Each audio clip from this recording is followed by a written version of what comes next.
So, you're facing rotator cuff surgery, and one of the first questions on your mind is, when can I go back to work? Here's the problem. The internet gives you vague answers like, it depends on your job, and your surgeon says, when you feel ready. But what does that actually mean? And how do you know when it's really safe to return, especially if your job requires physical work? Hi, I'm Will DelPlato. I'm a registered nurse with over 30 years of clinical experience, and I've had rotator cuff surgery twice. Once in 2021 and again in 2024.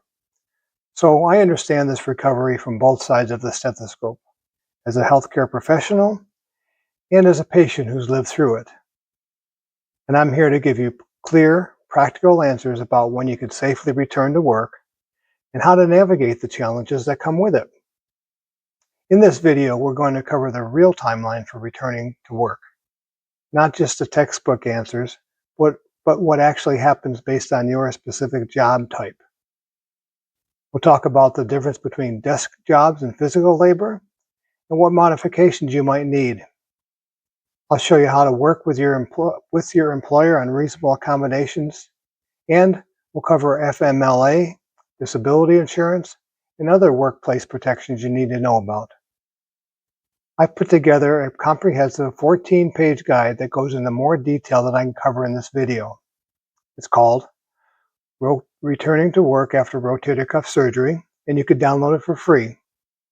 In that guide, you'll get realistic timelines by job type, workplace accommodation strategies, and real-world advice from someone who's actually been there.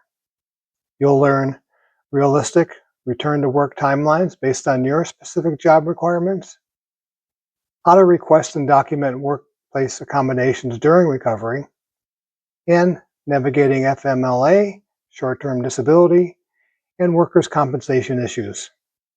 Look, I created this guide and these videos because I remember how stressful it was trying to plan my return to work when I just wanted to know, can I work from home during early recovery? What if my job requires lifting?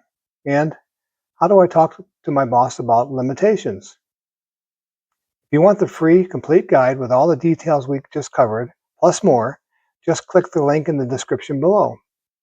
You'll get the 14-page PDF immediately.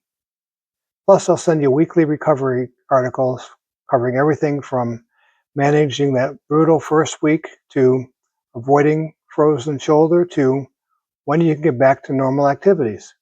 You'll also be able to join a community of over 6,000 people who are all going through the same recovery journey as you. If you're on Facebook, join our group, Rotator Cuff Surgery, What to Expect.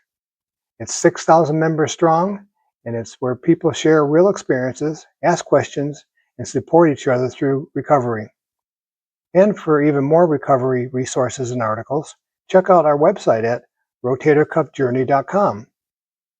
If this video was helpful, hit that like button and follow me here on YouTube so you don't miss any future recovery tips or guidance.